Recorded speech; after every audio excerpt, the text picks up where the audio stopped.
Existe algo profundamente assustador em ser acusado de mudar a história da humanidade.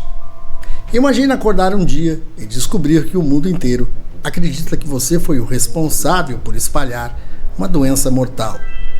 Não um assassino comum, não alguém armado, mas alguém apontado como o início de uma epidemia. Durante décadas, um homem carregou esse peso. Seu nome foi associado à morte de milhões e ficou conhecido como Paciente Zero. Eu sou o Toninho Gulim e estamos começando mais um episódio da série Crimes Reais.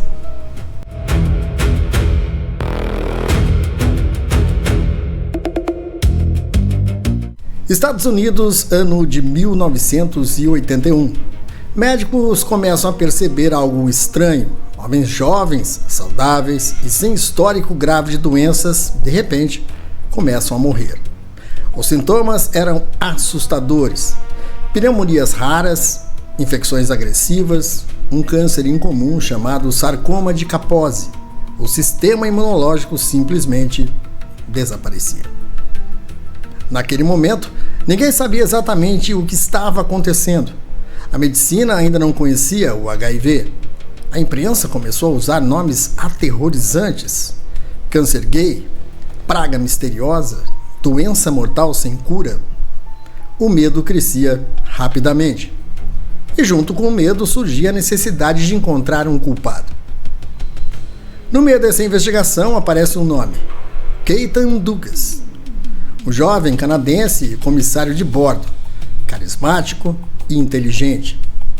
Ele viajava constantemente entre Canadá e Estados Unidos e havia algo que chamou a atenção dos investigadores. Muitos pacientes infectados pareciam ter tido contato com ele. Pesquisadores do CDC começaram a montar diagramas para rastrear possíveis conexões entre os casos.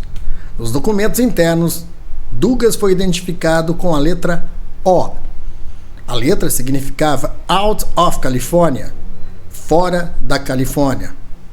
Mas alguém interpretou errado, e assim o O virou um número, 0.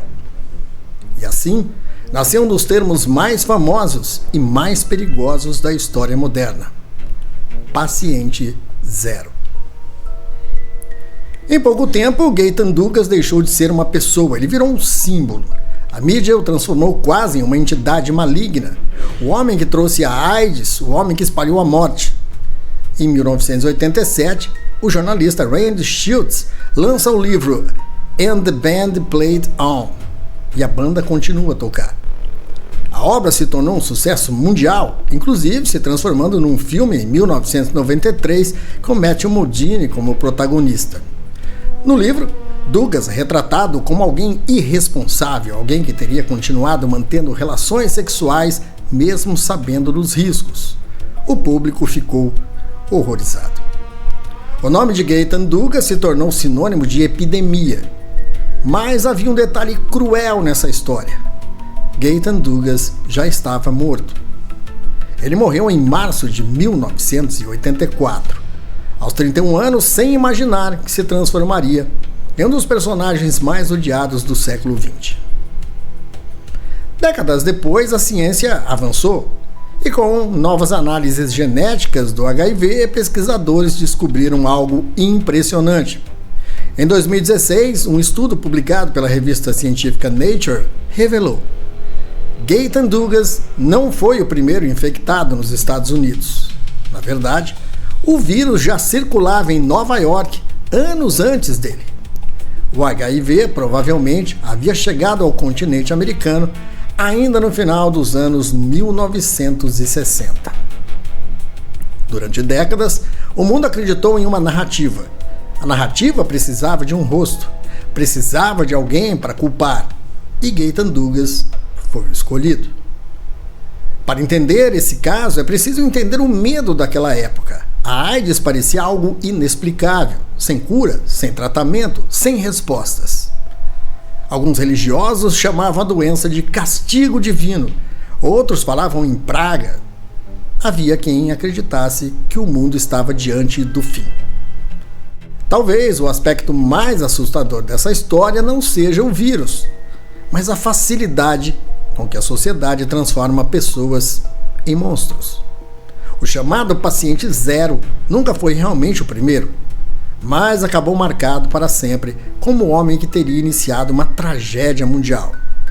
Os fatos mudaram, a ciência evoluiu, mas nomes às vezes permanecem condenados pela história.